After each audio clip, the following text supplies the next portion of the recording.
Aquí sobras, mamá. No quiero más viejas lloronas en mi casa. Esas palabras salieron de la boca de mi propia hija como cuchillos envenenados que se clavaron directo en mi corazón de madre.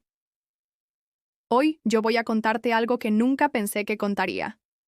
Y si tú, por un segundo, sientes que esto te parece familiar, solo te pido que dejes un like y te suscribas, porque esta historia puede ayudar a alguien a acercarse al amor de Dios. Amén.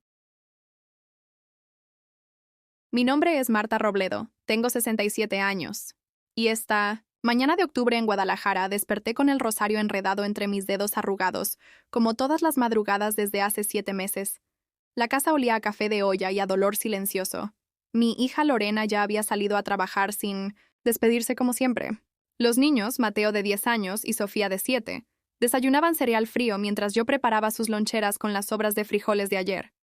Mis manos temblaban al cortar las tortillas. No de vejez, sino de agotamiento emocional. Cada día era igual. Despertar a las 5 de la mañana para preparar el desayuno, despertar a los niños, llevarlos al colegio caminando cuadra y media bajo el sol inclemente de Jalisco, regresar a limpiar una casa que nunca parecía estar lo suficientemente limpia para Lorena, lavar su ropa, preparar la comida, recoger a los niños, ayudarles con las tareas, bañarlos, darles de cenar y acostarlos mientras les contaba historias de Jesús que sus pequeños oídos aún querían escuchar. Lorena llegaba cerca de las 9 de la noche, cenaba en silencio viendo su teléfono, y se iba a dormir sin preguntarme cómo había estado, mi día, si me dolían las rodillas, si necesitaba algo. Yo era invisible para mi propia hija, una sombra que mantenía su vida funcionando.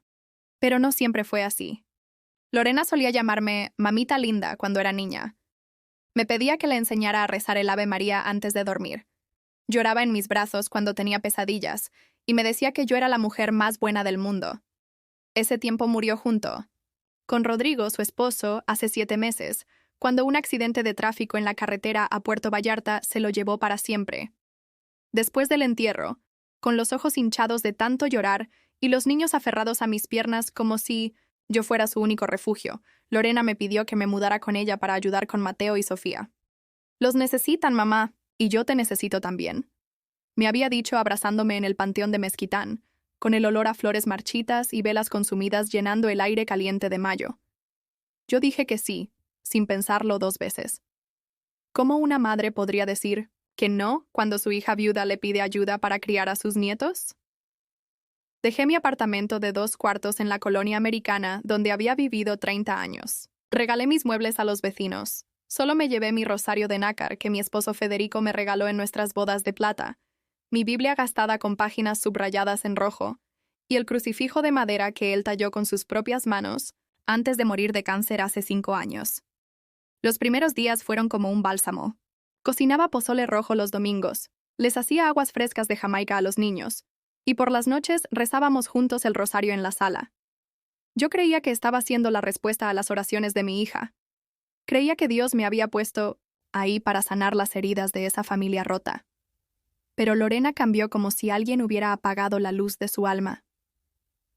Todo comenzó una tarde de agosto, cuando el calor de Guadalajara hacía que el aire temblara como agua. Llegué de hacer las compras en el mercado de San Juan de Dios, con las bolsas pesadas colgando de mis brazos cansados, y encontré a Lorena en mi cuarto tirando mi Biblia al cesto de basura. ¿Qué estás haciendo, hija?, le pregunté sintiendo que algo se rompía dentro de mi pecho. Esto estorba. No quiero más cosas religiosas en mi casa. Esta casa necesita alegría, no recordatorios de muerte, me gritó con una voz que no reconocí. Era la voz de una extraña habitando el cuerpo de mi niña. Pero, hija, es la palabra de Dios. Es lo que nos da esperanza cuando todo parece perdido. Dios no te va a pagar la renta. No metas a tu amigo imaginario en mi familia. Rodrigo, está muerto y tu Dios no hizo nada para salvarlo. Sentí que el pecho se me partía en 2 como una sandía que cae al pavimento. Mi hija, la niña que yo había criado llevándola a misa todos los domingos en la catedral, la que había hecho su primera comunión con un vestido blanco que yo cosí a mano trabajando noches enteras, me estaba hablando como si la fe fuera una enfermedad contagiosa. Esa noche, después de acostar a los niños que me preguntaron por qué la abuela había estado llorando, Me arrodillé junto a mi cama con el rosario entre las manos y le supliqué a la Virgen de Guadalupe que me diera fuerzas para entender el dolor de mi hija. Tal vez era su manera de procesar la muerte de Rodrigo. Tal vez necesitaba culpar a alguien, y Dios parecía un blanco fácil. No solo tiró mi Biblia al cesto de basura como si fuera papel sucio. 3 días después, llegué de llevar a Sofía al doctor porque tenía fiebre, y encontré mi cuadro del Sagrado Corazón de Jesús tirado en el patio trasero, con el vidrio roto y la imagen manchada de lodo de la lluvia de la madrugada. ¿Qué pasó con mi cuadro, hija?, le pregunté con la voz temblándome como hoja en el viento. Tus cosas deprimen a los niños, mamá, y a mí también. Esta casa necesita vida nueva, no recordatorios de muerte y sufrimiento. Me respondió sin siquiera voltear a verme, mientras limpiaba la mesa del desayuno con movimientos bruscos, como si estuviera borrando mi existencia de su cocina. Pero rezo por ustedes todos los días, por Rodrigo, por los niños, por tu trabajo, porque encuentres paz en tu corazón. Se volteó hacia mí con los ojos llenos de una rabia que me heló la sangre. Rodrigo ya está muerto, y tú deberías haber muerto con él, en lugar de venir aquí a recordármelo cada segundo. Fue como si me empujara por unas escaleras invisibles. Caí hacia adentro de mí misma, sintiendo que cada hueso de mi cuerpo se quebraba en silencio. Mi propia hija, la niña que salió de mis entrañas, me estaba deseando la muerte. Esa noche lloré en silencio en el cuarto de lavado, entre el olor a detergente y suavizante, para que nadie me escuchara. Mi rosario apretado entre los dedos, arrugados, como si fuera la única soga que me sostenía sobre un abismo de dolor. Le pedí a San Judas Tadeo, patrono de las causas perdidas, que me ayudara a entender por qué mi hija me odiaba tanto. Le supliqué a la Virgen María, que también había visto sufrir a su hijo, que intercediera por nosotras. Pero los días que siguieron fueron peores. Lorena comenzó a tratarme como si fuera una empleada doméstica que no merecía ni siquiera el salario. Me despertaba a las 5 de la mañana gritándome desde su cuarto: «Los niños necesitan desayuno, y no se te ocurra darles de esas porquerías dulces que les das siempre». Yo preparaba huevos revueltos, jugo de naranja recién exprimido, fruta picada, tortillas calientes. Cuando ella bajaba, revisaba todo como inspectora de sanidad. La mesa está sucia, el jugo tiene pulpa, las tortillas están frías. Nunca un «gracias, mamá» o «te quedó rico». Solo críticas que caían sobre mí como gotas de ácido. Una mañana de septiembre, mientras yo barría el patio donde antes colgaba mi cuadro del Sagrado Corazón, llegó cargando bolsas del centro comercial Plaza del Sol. Habían sido zapatos caros, ropa de marca, perfumes importados. Yo calculé mentalmente que lo que se había gastado equivalía a 3 meses de mi pensión de viuda. ¿Y eso, hija?, le pregunté tratando de no sonar acusatoria. Me lo merezco. He trabajado muy duro desde que Rodrigo murió. Necesito sentirme bien conmigo misma. Por supuesto que te lo mereces, solo preguntaba. ¿Sabes qué? Estoy cansada de que me cuestiones todo. Eres una carga, mamá. Te quejas, rezas todo el día como loca, y hueles a tristeza. Los niños me han dicho que les das miedo cuando rezas en voz alta. Mentira. Los niños se acurrucaban conmigo cuando rezaba. Mateo me había dicho la semana anterior: «Abuela, cuando rezas, siento como si papá estuviera aquí con nosotros». Pero Lorena siguió como cuchillo que no para de cortar. Además, tus remedios caseros y tus hierbas hacen que la casa huela a velorio. Ya no soporto vivir así. Ese fin de semana, cuando los niños estaban viendo caricaturas y yo preparaba mole poblano para el domingo familiar como siempre había hecho, Lorena se acercó a la cocina con un sobre amarillo en las manos. «Toma», me dijo extendiéndome. El sobre como si fuera una multa de tránsito. Adentro había papeles legales. Un contrato de alquiler temporal para un cuarto en una casa de huéspedes en la colonia Oblatos, rentado por 1 mes, pagado por adelantado.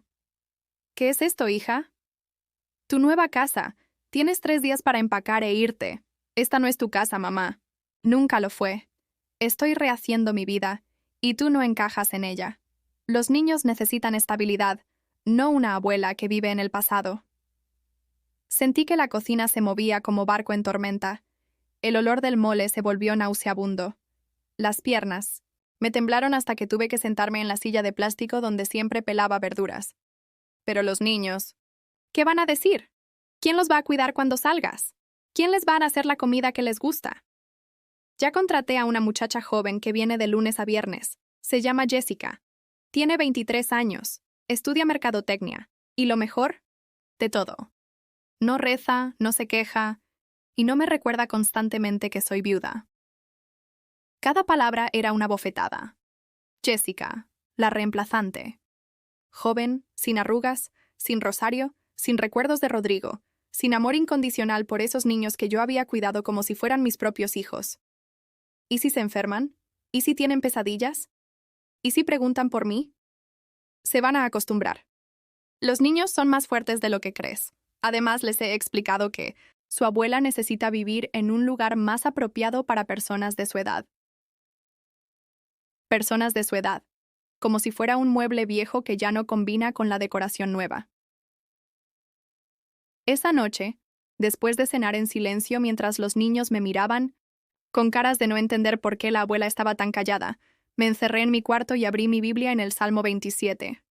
Aunque mi padre y mi madre me abandonen, el Señor me recogerá. Pero esta vez, las palabras se veían borrosas a través de las lágrimas. Por primera vez en mi vida de fe, dudé si Dios realmente estaba escuchando mis oraciones. ¿Era esta su voluntad? ¿Que una madre fuera expulsada por su propia hija, como un perro callejero?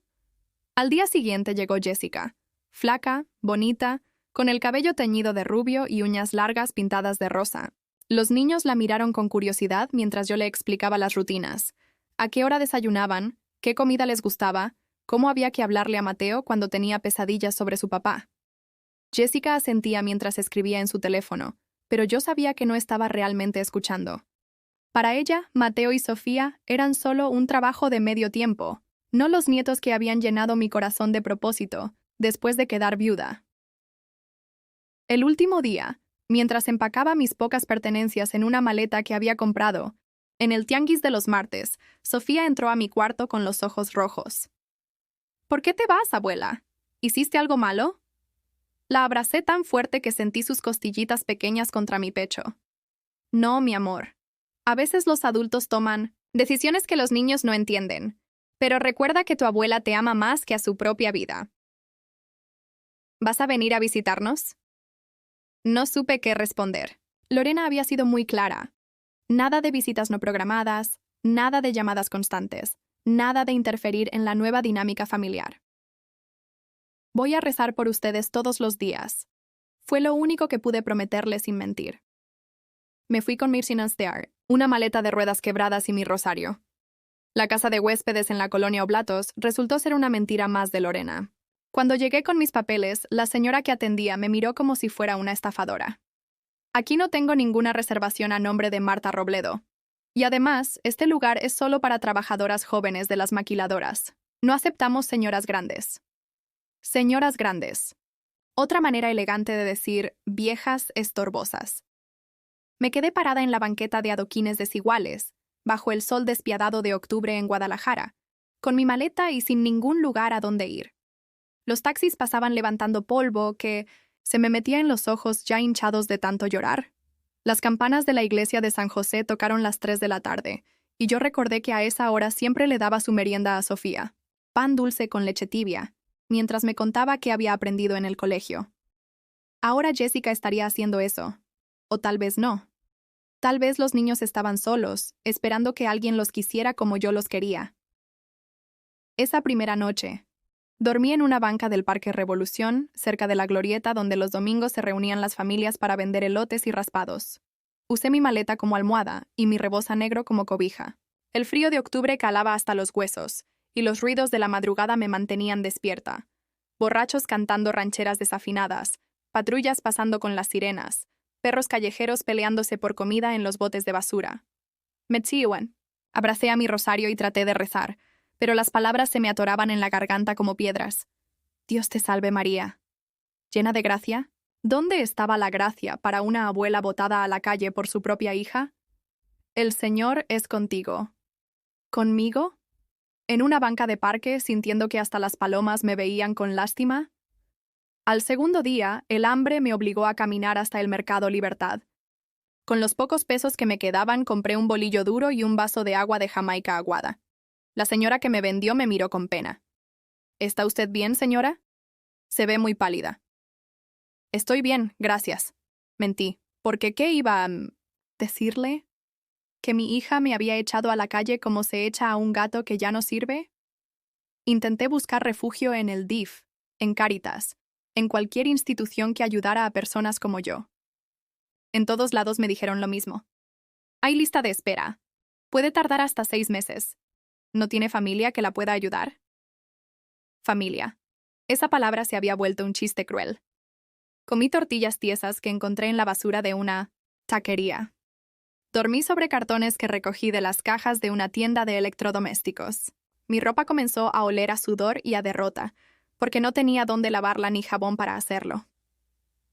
Una tarde, desesperada por ver a mis nietos, fui caminando hasta el Colegio Cervantes donde estudiaban Mateo y Sofía. Me escondí detrás de un puesto de esquites esperando la hora de salida. Quería verlos aunque fuera de lejos, asegurarme de que estaban bien, de que alguien los estaba cuidando. A las 2:30 vi salir a Sofía tomada de la mano de una mujer que no conocía. No era Jessica, era otra desconocida.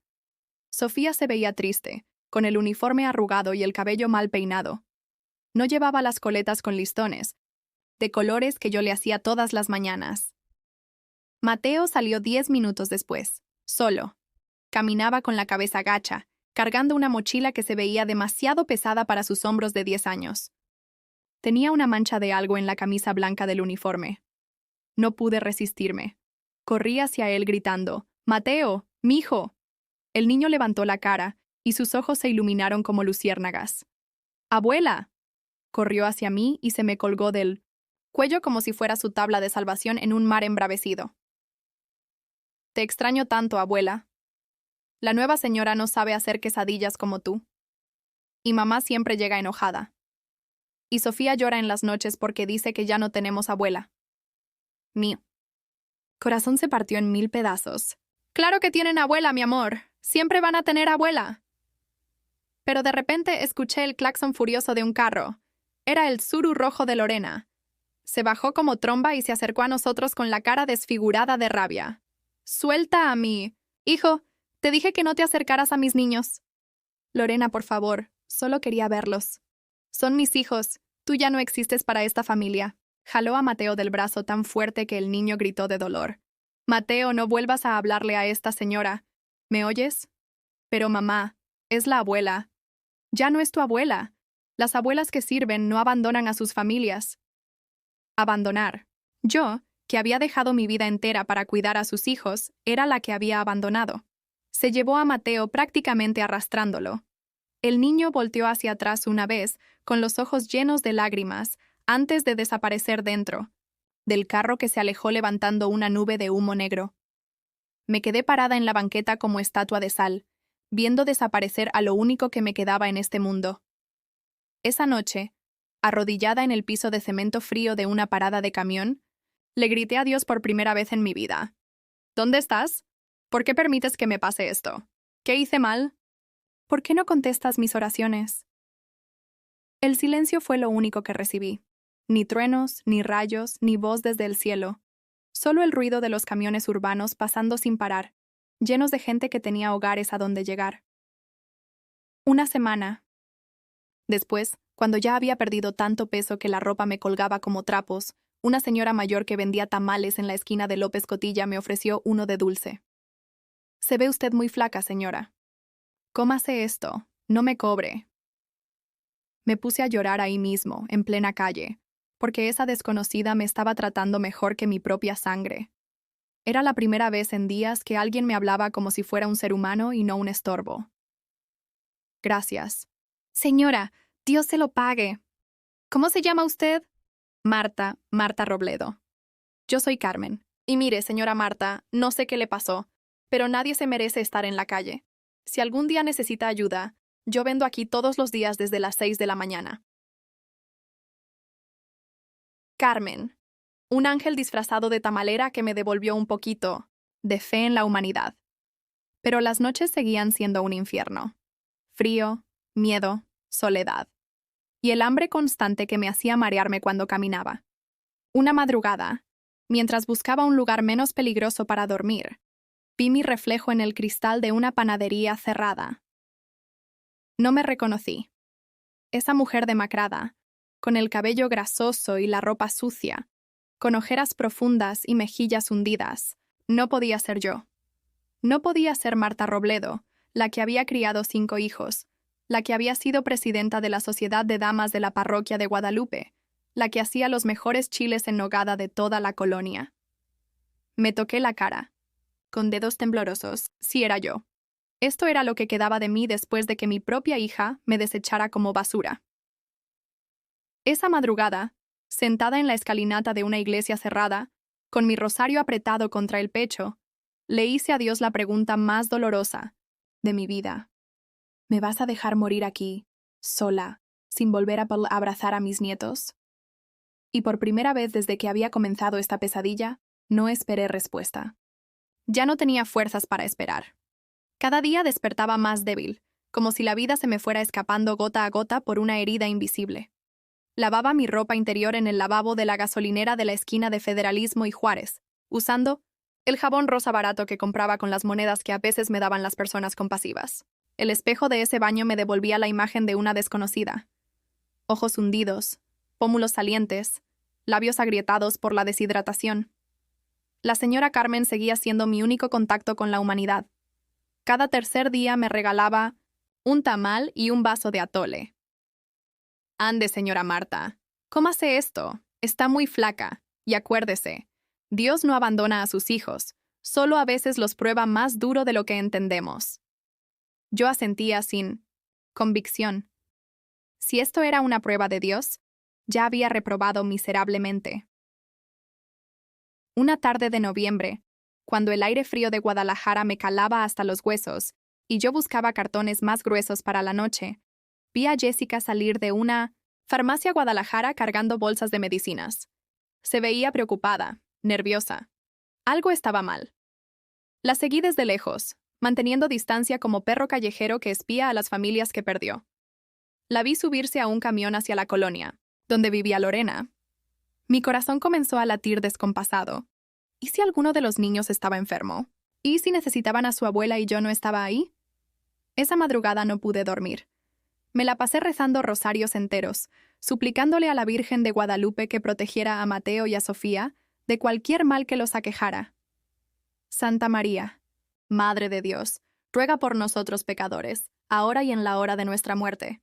Pero esta vez agregué, y por favor, cuida a mis nietos, aunque yo no pueda hacerlo. Al día siguiente, cuando llegué a mi esquina habitual cerca del mercado, Carmen me estaba esperando con cara de preocupación. Señora Marta, ayer vino una muchacha preguntando por usted. Una tal Jessica. Dijo que la andaba buscando porque necesitaba hablar con usted urgentemente. Se me paró el corazón. ¿Jessica? ¿La que cuida a mis nietos? Esa mismita se veía muy nerviosa. Me dejó un papel con un teléfono para que se lo diera si la veía. Carmen me extendió un pedacito de servilleta con números garabateados. Señora, ¿no será que los niños la necesitan? Corrí hasta el teléfono público de la esquina con las monedas que tenía guardadas para emergencias. Marqué el número con dedos temblorosos. Bueno, era la voz de Jessica, pero sonaba quebrada, como si hubiera estado llorando. Habla Marta Robledo. Carmen me dijo que me andaba buscando. Señora Marta, gracias a Dios que la encontré. Necesito verla urgentemente. Es sobre los niños. ¿Qué pasó con mis nietos? ¿Están bien? ¿Están enfermos? No puedo hablar por teléfono. ¿Puede venir al Parque de los Colomos hoy a las 5 de la tarde? Voy a estar en la banca que está junto a la Fuente de los Patos. Pero Jessica, dígame qué. Por favor, señora Marta, es muy importante. Los niños la necesitan. Se cortó la llamada y yo me quedé ahí, aferrada al auricular del teléfono público, sintiendo que el mundo se tambaleaba. Otra vez. ¿Qué podía haber pasado tan grave como para que Jessica me buscara a mí, la abuela desechada? Llegué al Parque de los Colomos 1 hora antes de la cita. Me senté en una banca lejana, viendo a las familias que paseaban con sus hijos, los novios que se daban besos bajo los árboles, los abuelitos que jugaban con sus nietos en los columpios. Esa había sido mi vida antes. Esa normalidad que ahora Se sentía como un sueño lejano. A las 5 en punto vi llegar a Jessica. Se veía demacrada, con ojeras profundas y las manos temblándole. Se sentó en la banca junto a la fuente y miró hacia todos lados como si alguien la estuviera siguiendo. Me acerqué despacio. Jessica se volteó y cuando me vio, se puso a llorar como niña perdida. Señora Marta, perdóneme por todo. ¿Qué pasó, hija? ¿Cómo están Mateo y Sofía? Los niños están muy mal, señora, muy mal, y no sé qué hacer. Se me heló la sangre. ¿Enfermos? ¿Accidentados? ¡Habla! No, señora, están mal del corazón, del alma. Mateo no ha comido bien en semanas. Solo dice que extraña la comida de su abuela. ¿Y Sofía? Sofía llora todas las noches gritando que quiere a su abu. La señora Lorena se la pasa gritándoles que se callen, que ya no tienen abuela. Cada palabra era un puñal en mi pecho. ¿Y tú por qué no los cuidas mejor? ¿Para eso te pagan? Señora, yo renuncié hace una semana. No pude más. La señora Lorena está muy enferma. ¿Enferma cómo? Jessica se limpió los mocos con la manga de su sudadera. Toma. Mucho, señora. Todos los días. Desde que usted se fue, toma desde que llega del trabajo hasta que se queda dormida en el sillón. Los niños se quedan solos casi todas las noches. A veces ni les deja comida. Sentí que el mundo se partía en dos. Mi hija, mi Lorena, estaba destruyendo a sus propios hijos mientras yo vivía en la calle como indigente. Y no es solo eso. Señora Marta, hay hombres que van a la casa, diferentes hombres. A veces se quedan hasta muy tarde. Los niños me han dicho que tienen miedo, que extrañan cuando usted vivía ahí porque se sentían seguros. ¿Hombres? ¿Qué clase de hombres? No. Sé, señora, pero el lunes pasado llegué en la mañana y Mateo tenía un moretón en el brazo. Cuando le pregunté qué había pasado, solo me dijo que uno de los amigos de su mamá lo había empujado porque estaba llorando muy fuerte. Mi sangre se convirtió en lava hirviente. ¿Alguien había lastimado a mi nieto? Y Lorena lo había permitido. ¿Por eso renunciaste? Sí, señora. Yo estudié para cuidar niños, no para ver cómo los maltratan. Pero antes de irme, Mateo me pidió que la buscara a usted. Me dijo, por favor, dile a mi abuela que venga por nosotros. Dile que la necesitamos. Me puse a llorar ahí mismo, en esa banca del parque, con toda la rabia y el dolor que había estado guardando durante meses. Jessica me abrazó como si fuera su propia abuela. ¿Qué puedo hacer, Jessica? Lorena me prohibió acercarme a ellos. Dice que ya no soy su abuela. No sé, señora, pero algo tiene que hacer. Esos niños se están muriendo de tristeza. Y la señora Lorena cada día está peor. Ayer la vi hablando sola en la cocina, gritándole a la pared como si alguien le estuviera contestando. Esa noche, acostada en mi cartón bajo el puente de González Gallo, miré las estrellas apenas visibles entre las luces de la ciudad y le hablé a Dios de una manera distinta. Señor, ya no te pido por mí. Ya no me importa si vivo o muero en esta calle. Pero mis nietos te necesitan. Necesitan que hagas algo, lo que sea, para sacarlos de esa casa donde están sufriendo. Si existe un plan para mí en todo esto, muéstramelo. Pero si no, por lo menos sálvalos a ellos. Por primera vez en meses, no fue una oración desesperada. Fue una conversación tranquila, como las que tenía con Federico cuando estaba vivo y planeábamos el futuro de nuestros hijos. 2 días después, mientras Carmen me daba un taco de canasta que había sobrado de su venta, sonó mi celular. Era un número que no conocía. ¿Señora Marta Robledo? Sí, soy yo. Habla el licenciado Julián Rosas. Soy abogado. Fui el representante legal de su yerno, el señor Rodrigo Medina. Necesito verla con mucha urgencia. Es sobre un asunto que él dejó pendiente antes de fallecer. Rodrigo, mi yerno querido, el único que me había tratado como a una madre de verdad. ¿Qué podía haber dejado pendiente que tuviera que ver conmigo? ¿De qué se trata, licenciado? No puedo hablar por teléfono, señora. ¿Puede venir a mi oficina? ¿Mañana a las 10 de la mañana?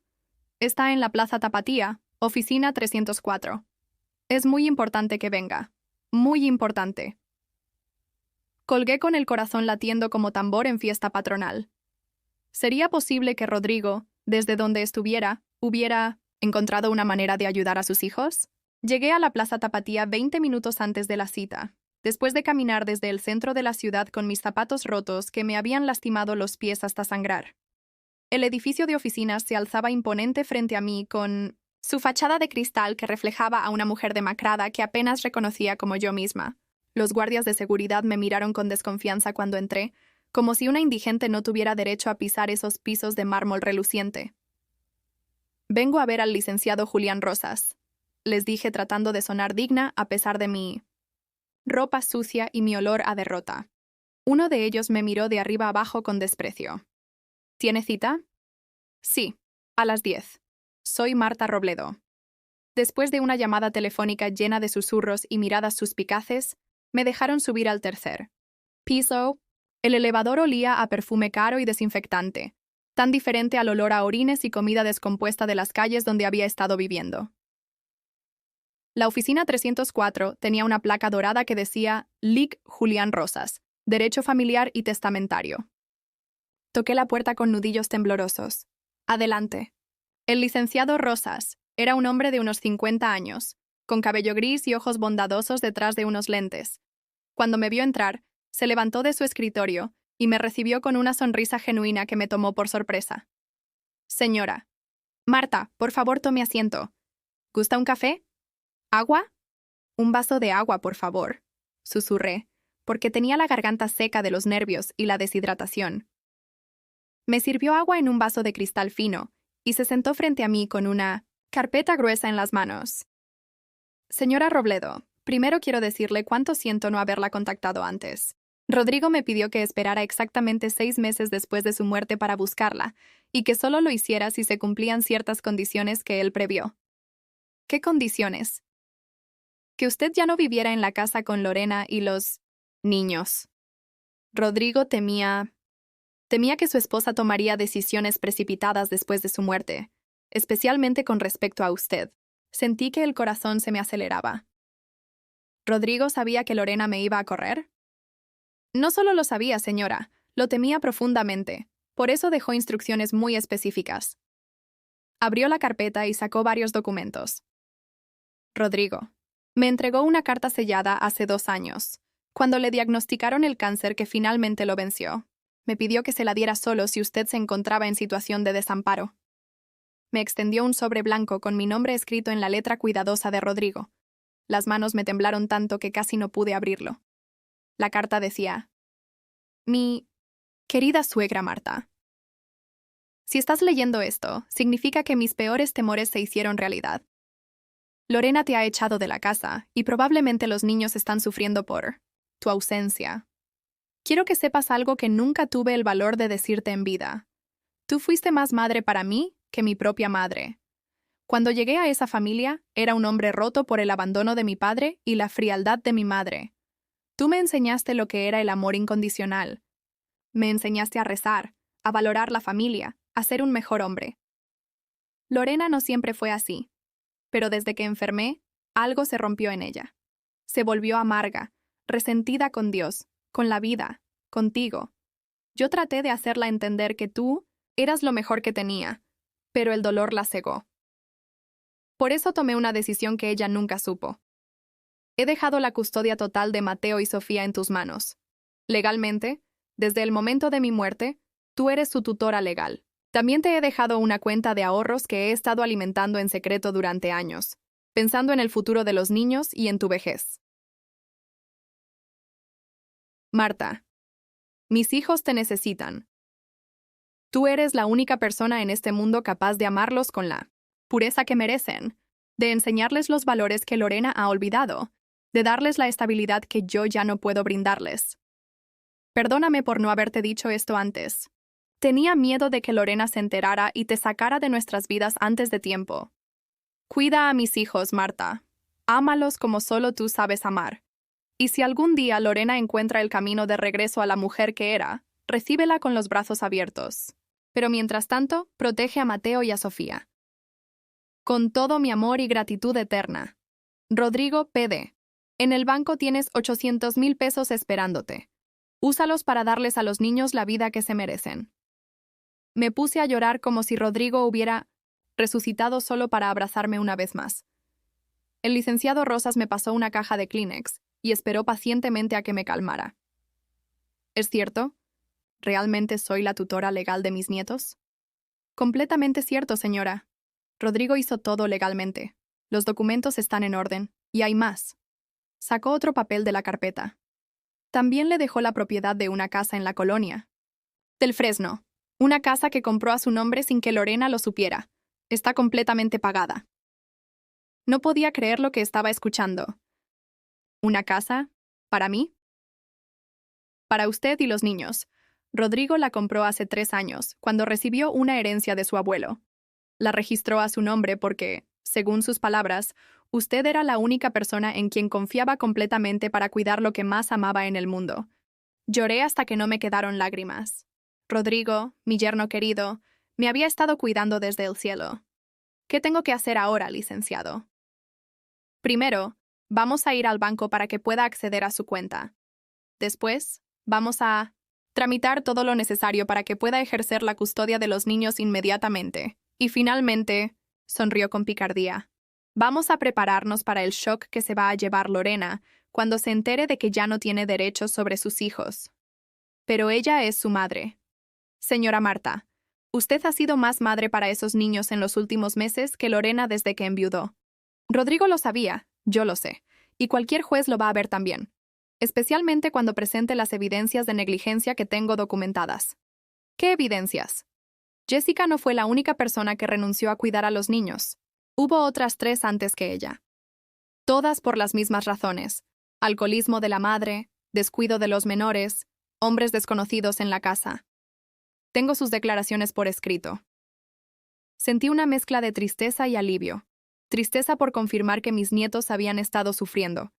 Alivio porque finalmente iba a poder protegerlos. ¿Cuándo puedo ir por ellos? Hoy mismo, si usted quiere. Tengo una orden judicial lista. Solo necesito que usted la firme. Firmé esos papeles con manos temblorosas, sintiendo que cada letra que escribía era una oración hecha realidad. Por primera vez en meses, sentí que Dios no me había abandonado. Solo había estado preparando una respuesta más grande de la que yo podía imaginar. Licenciado, hay algo que necesito hacer antes de ir por los niños. ¿Qué cosa, señora? Necesito ir a la iglesia de Guadalupe a darle gracias a la Virgen. Y necesito bañarme, cambiarme de ropa, ser la abuela que mis nietos merecen cuando me vean. El licenciado Rosas sonrió. Hay unos grandes almacenes aquí cerca. ¿Le parece si vamos primero a que se compre ropa nueva? Considérelo un adelanto de su herencia.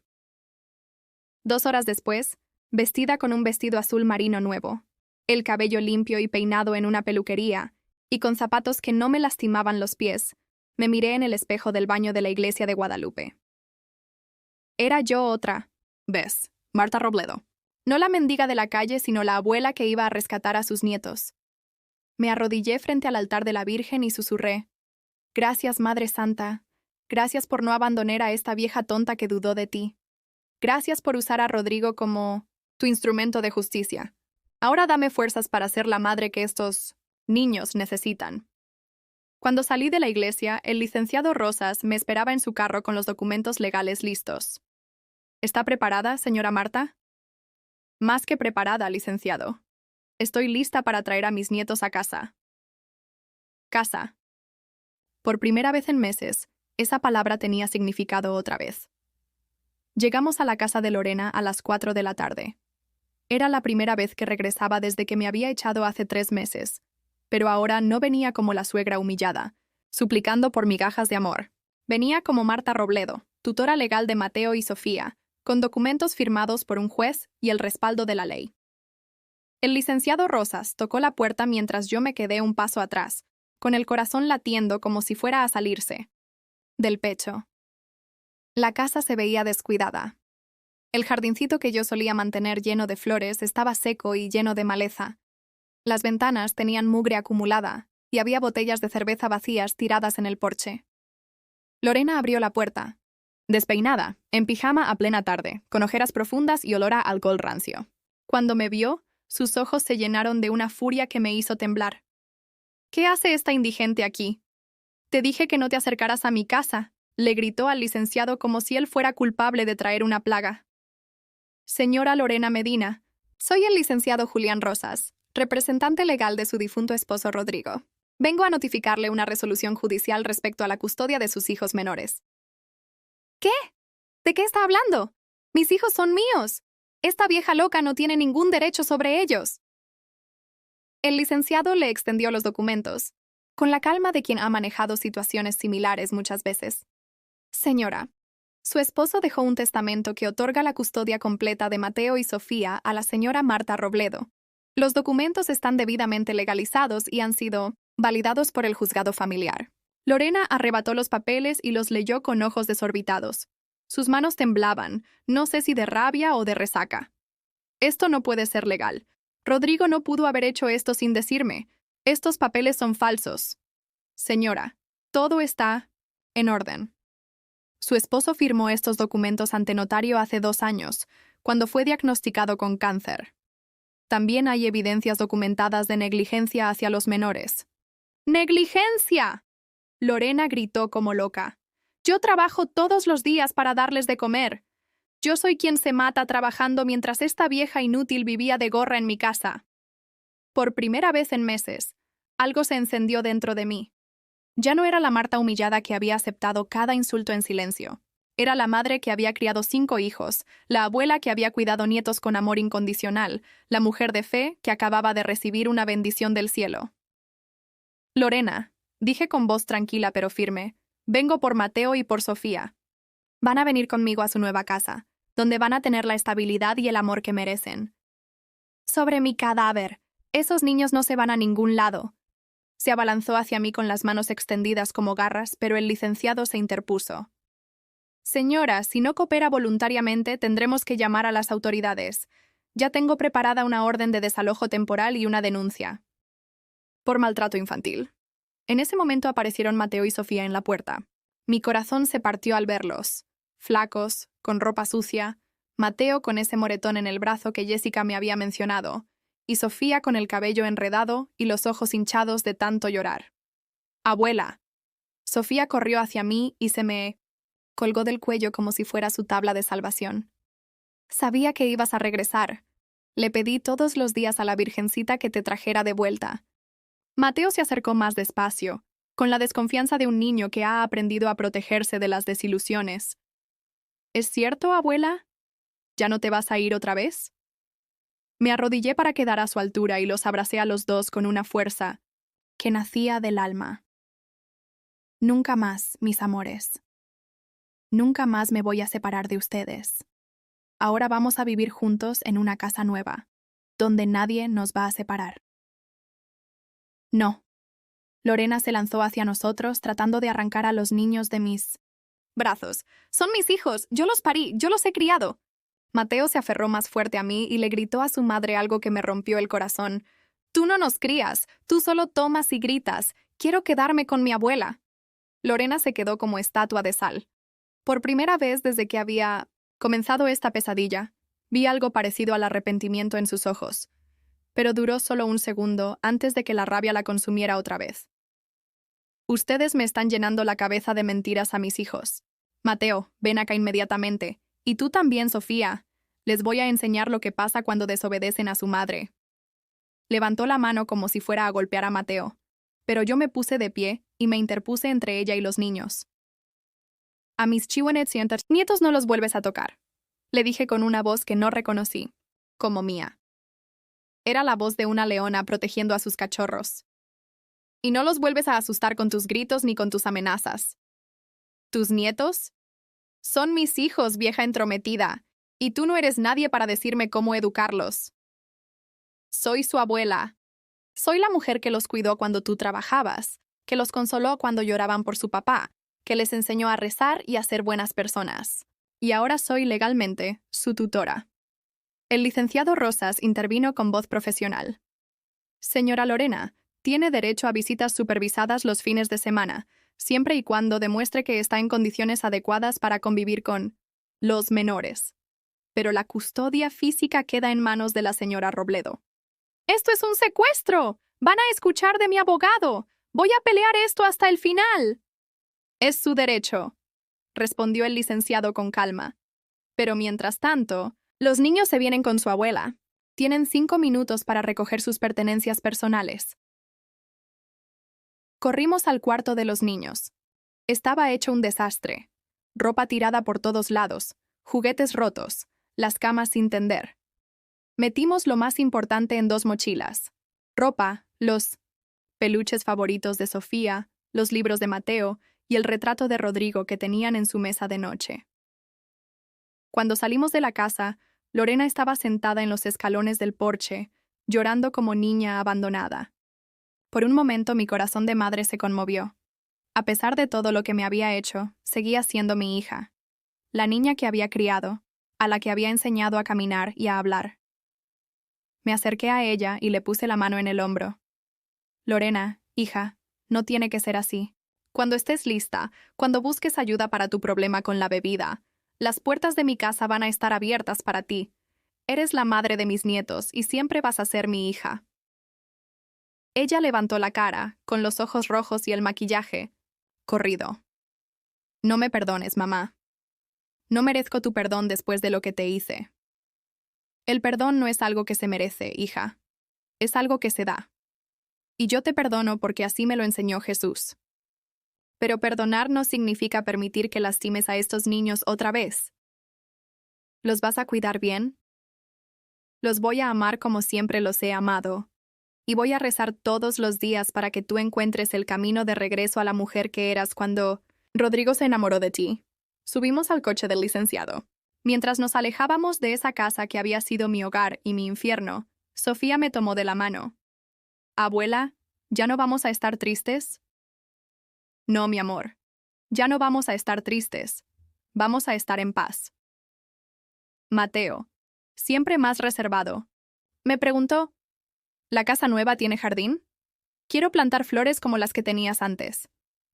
Sí, mijo, tiene jardín. Y vamos a plantar todas las flores que quieras. Por el espejo retrovisor vi a Lorena de pie en la banqueta, viendo alejarse. El coche con sus hijos. Se veía tan pequeña, tan rota. Le pedí en silencio a la Virgen de Guadalupe que tocara su corazón, que la ayudara a encontrar la fuerza para cambiar. Pero por primera vez en meses, mi responsabilidad principal no era salvar a mi hija. Era proteger a mis nietos. Y eso iba a hacer con la ayuda de Dios y el amor que Rodrigo me había dejado como herencia. La casa en la colonia del Fresno era como un regalo envuelto que Rodrigo me había dejado desde el cielo. Pequeña pero acogedora, con 2 recámaras, una sala con ventanas grandes que dejaban entrar la luz dorada de Guadalajara, y lo más hermoso de todo, un jardín trasero con un naranjo y suficiente espacio para plantar todas las flores que quisiéramos. Cuando entramos por primera vez, Mateo y Sofía corrieron por toda la casa como cachorros explorando territorio nuevo. Sus risas llenaron espacios que habían estado vacíos esperándonos, y por primera vez en meses sentí que había vuelto a casa, no a un lugar físico, sino a mi propósito en la vida. «Abuela, mira, esta va a ser mi recámara», gritó Sofía, desde el cuarto más pequeño, que tenía una ventana que daba directamente al jardín. ¿Puedo poner mi cama junto a la ventana para ver las flores cuando crezcan? Por supuesto, mi amor, y vamos a poner cortinas del color que más te guste. Mateo. Eligió el cuarto de junto, más grande, con un escritorio pequeño donde podría hacer sus tareas. Cuando lo vi sentarse ahí, imaginándose ya sus libros ordenados y sus útiles escolares en su lugar, supe que Rodrigo había pensado en cada detalle cuando compró esta casa. Esa primera noche, después de ordenar lo poco que habíamos traído, y de hacer una cena sencilla con lo que encontramos en la alacena que el licenciado había mandado surtir, nos sentamos los 3 en la sala para establecer las nuevas reglas de nuestra vida juntos. Antes que nada, les dije tomándolos de las manos, vamos a agradecer a Dios y a su papá por este milagro que nos está pasando. Nos arrodillamos frente al crucifijo de madera que Federico había tallado, el mismo que Lorena había despreciado y que ahora ocupaba un lugar de honor en la pared principal de nuestra nueva sala. Padre nuestro que estás en los cielos, comencé, y sus vocecitas se unieron a la mía con una devoción que me llenó el corazón de paz. Santificado sea tu nombre. Venga a nosotros tu reino. Cuando terminamos, Sofía me abrazó fuerte. Abuela, ¿ya no tenemos que esconder que rezamos? Esa pregunta me partió el corazón porque me recordó todo lo que estos niños habían tenido que callar y esconder en su propia casa. Nunca más, mi amor. En esta casa vamos a rezar cuando queramos. Vamos a darle gracias a Dios todos los días. Y vamos a leer historias de Jesús antes de dormir si ustedes quieren. Sí, gritaron los dos al mismo tiempo, y por primera vez en tanto tiempo sus caritas reflejaban alegría genuina. Los días siguientes fueron como despertar de una pesadilla y encontrarme viviendo en un sueño hermoso. Me levantaba temprano, no por obligación sino por gozo, para prepararles desayunos nutritivos, huevos rancheros con frijoles refritos, jugo de naranja del árbol del jardín, tortillas calientes que hacía yo misma con la masa que compraba en la tortillería de la esquina. Los llevaba al colegio caminando por calles que ahora se sentían seguras y llenas de posibilidades. Los otros padres de familia comenzaron a saludarme, y las maestras me comentaban lo mucho que habían mejorado los niños desde que vivían conmigo. Mateo está más participativo en clase, me dijo la maestra Patricia un día. Y Sofía ya no llora en los recreos como antes. Se nota que están más tranquilos, más seguros. Por las tardes, después de ayudarles con las tareas, trabajábamos juntos en el jardín. Plantamos rosas rojas junto a la ventana de la cocina, margaritas blancas en la entrada, y en el fondo, cerca del naranjo, hicimos un pequeño huerto con cilantro, perejil y chiles serranos. Abuela, me dijo Mateo una tarde mientras regábamos las plantas nuevas. ¿Crees que papá puede ver nuestro jardín desde el cielo? Estoy segura, mijo. Tu papá no solo puede verlo, sino que creo que está muy contento de vernos felices otra vez. Los domingos se convirtieron en el día más especial de la semana. Íbamos a misa de 10 en la parroquia de San Miguel, que quedaba a solo 6 cuadras de la casa. Los niños se vestían con su mejor ropa. Yo me ponía mi vestido azul marino que había comprado el día que recuperé mi dignidad, y caminábamos tomados de la mano por las calles llenas del sol dorado de Guadalajara. El CRNCS. Padre Fernando, un sacerdote joven con ojos bondadosos, nos recibió en la comunidad como si hubiéramos sido parte de ella toda la vida. Cuando le conté nuestra historia, sin entrar en detalles dolorosos, solo mencionando que éramos una abuela criando a sus nietos, su respuesta me llenó de esperanza. Esta parroquia es familia, señora Marta, y las familias se apoyan unas a otras, especialmente cuando hay niños de por medio. Me invitó a unirme al grupo de oración de los miércoles por la noche, donde señoras de mi edad se reunían para interceder por las necesidades de la comunidad. Al principio me daba pena participar, porque había pasado tanto tiempo sintiéndome invisible que había olvidado lo que era pertenecer a un grupo donde mi voz importaba. Hermana Marta, me dijo doña Carmen Sánchez, una señora de 70 años que coordinaba el grupo. ¿Por qué no nos comparte por qué motivos quiere que oremos? Por mi hija, dije sin poder evitar que se me quebrara la voz, porque encuentre el camino de regreso a Dios y pueda sanar su corazón roto. Las 8 señoras del círculo asintieron con comprensión, y supe que no era la única que tenía hijos perdidos en el dolor y la amargura. Esa noche, cuando llegué a casa, encontré a Mateo y Sofía esperándome despiertos con un dibujo que habían hecho juntos. Era nuestra casa, con el jardín lleno de flores de colores, y 3 figuras tomadas de la mano frente a la puerta, ellos 2 y yo. Arriba, en el cielo azul que habían coloreado con crayón, habían dibujado a Rodrigo sonriendo y a Jesús con los brazos extendidos. Es nuestra familia, me explicó Sofía. Papá y Jesús nos cuidan desde arriba y nosotros nos cuidamos aquí abajo. Esa noche, después de acostarlos con sus oraciones y sus cuentos bíblicos, me senté en mi mecedora nueva frente a la ventana que daba al jardín y abrí mi Biblia. En el Salmo 23. El Señor es mi pastor, nada me faltará. En verdes pastos me hace reposar, junto a aguas de reposo me conduce. Por primera vez en años, esas palabras no eran solo esperanza, eran realidad. Un mes después de mudarnos, mientras regaba las rosas que ya comenzaban a brotar, escuché que alguien tocaba la puerta.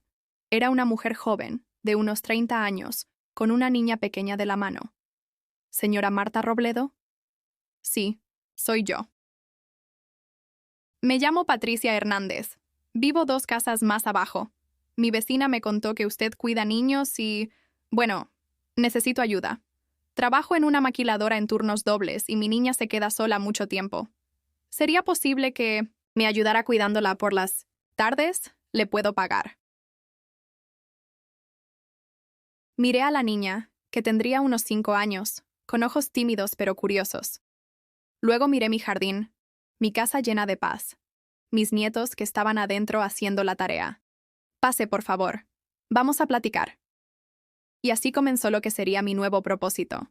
No solo cuidar a Mateo y a Sofía, sino abrir mi casa y mi corazón a otros niños que necesitaban amor, estabilidad y un lugar seguro donde esperar a que sus padres regresaran del trabajo. Esa noche, mientras preparaba la cena y escuchaba las risas de 3 niños jugando en el jardín, le susurré una oración de gratitud a Rodrigo. Gracias, mijo. No solo me diste una casa, me diste un hogar. No solo me devolviste a mis nietos, me devolviste mi misión en la vida. Por la ventana de la cocina, el atardecer de Guadalajara pintaba el cielo de naranja y rosa, y las flores que habíamos plantado se mecían suavemente en la brisa tibia de la tarde. Era la imagen perfecta de una vida que había resucitado de mí en entre las cenizas por la gracia de Dios y el amor que nunca muere. Han pasado 8 meses desde aquel día que cambió nuestras vidas para siempre. Esta mañana desperté como todos los días desde entonces, en paz, con propósito, y rodeada del amor que creía perdido para siempre. Son las 6 de la mañana, y el sol de abril en Guadalajara entra por la ventana de mi recámara como una caricia dorada. Mis primeros pensamientos, como siempre, son de gratitud. Gracias, Señor, por este nuevo día. Gracias por mis nietos dormidos en sus cuartos.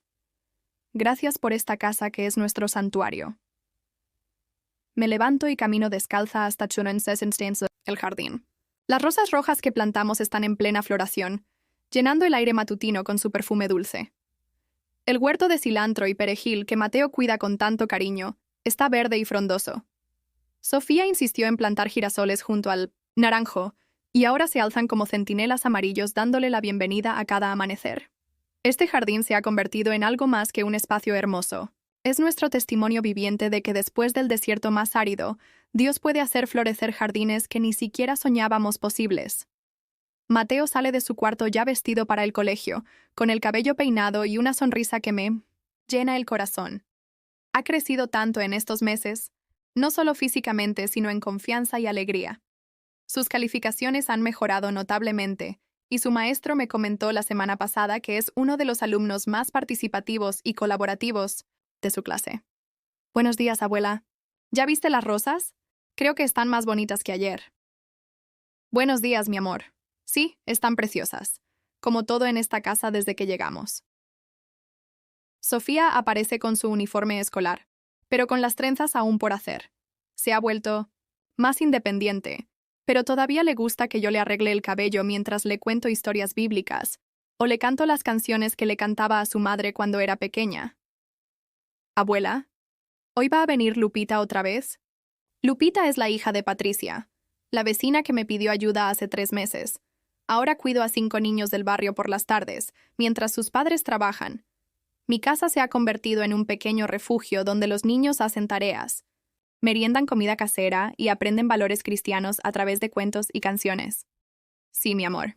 Hoy vienen Lupita, el pequeño Carlos y las gemelas Ana y Carmen. ¿Ya terminaste tu tarea de matemáticas? Sí, abuela. Y también practiqué las canciones para el coro de la iglesia. Sofía se unió al coro infantil de la parroquia de San Miguel hace 2 meses.